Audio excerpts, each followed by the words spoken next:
Hello, good morning, शुभ सकाळ, श्री स्वामी समर्थ. तर सगळ्यांना माहीतच आहे की आता अधिक मास चालू आहे. तर या महिन्यामध्ये आपण बरेचसे दिवे वगैरे लावत असतो. कोणी 33 दिवे वगैरे ह्या गोष्टी चालूच राहतं. तर या महिन्यामध्ये आपले दिवे सारखे सारखे घाण होत असतील, चिकट झाले असतील, काळे पडत असतील, असं काही असेल आणि भरपूर दिवे ठेवून दिलेले सुद्धा स्वच्छ नाही आहेत असं असेल तर आज मी तुमच्यासाठी घेऊन आली एक महत्त्वाची खूप उपयोगी असणारी ही टिप्स.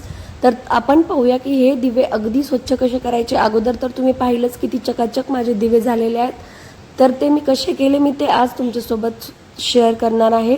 सगळ्यात अगोदर आपल्याला सगळे दिवे असे डब्यामध्ये किंवा एका मोठ्या ताटामध्ये ट्रान्सफर करायचे आहेत जेणेकरून ते व्यवस्थित पाण्यामध्ये भिजतील. तर मी सगळ्यात अगोदर ते डब्यामध्ये ट्रान्सफर केले आणि अगदी उकळतं पाणी त्यामध्ये टाकायचं आहे किंवा हवं तर आपण गिझरचं पाणी टाकलं तरी चालतं. ते बी पुरेपूर पाणी गरम असतं. ते पाणी व्यवस्थित दिव्याच्या वरती येईपर्यंत आपल्याला त्यामध्ये टाकायचं आहे आणि 3 तास आपल्याला दिवे त्यामध्ये भिजत ठेवायचे आहेत. दिवे व्यवस्थित भिजले की आपल्याला असं घासणीला थोडंसं डिशवॉशर लावायचे.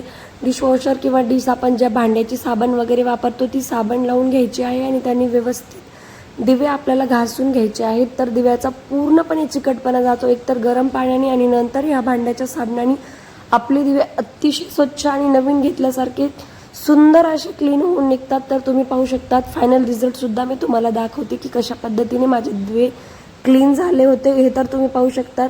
घासतच तुमच्या लक्षात आलं असेल की जवळपास चिकटपणा तर निघून गेलेलाच आहे. तर दिवे स्वच्छ होतातच, पुरेपूर असे सुद्धा होतात. आणि थोडाफार दिव्याला काळपटपणा वगैरे राहिला असेल तर आपल्याला थोडीशी बोटावर पितांबरी घ्यायची आहे आणि पितांबरीच्या सहाय्याने आपल्याला अशा पद्धतीने दिव्यांना चारही बाजूनी किंवा आतून बाहेरून सगळीकडून स्वच्छ पितांबरीने घासून घ्यायचं आहे.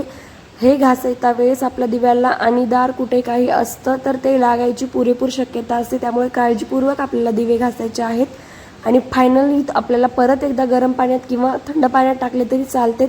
आणि रिझल्ट तुम्ही पाहू शकता. अगदी चकाचक नवीन घेतल्यासारखे दिवे आपले स्वच्छ होऊन तयार आहेत. तर असं काहीच आजचं टिप्स होतं, आजची ट्रिक होती. तर या ट्रिकनं तुमचेसुद्धा चिकट झालेले दिवे नक्कीच स्वच्छ होतील. आय होप तुम्हाला माझी ही व्हिडिओ नक्कीच आवडली असेल, ही टिप्स नक्कीच आवडली असेल.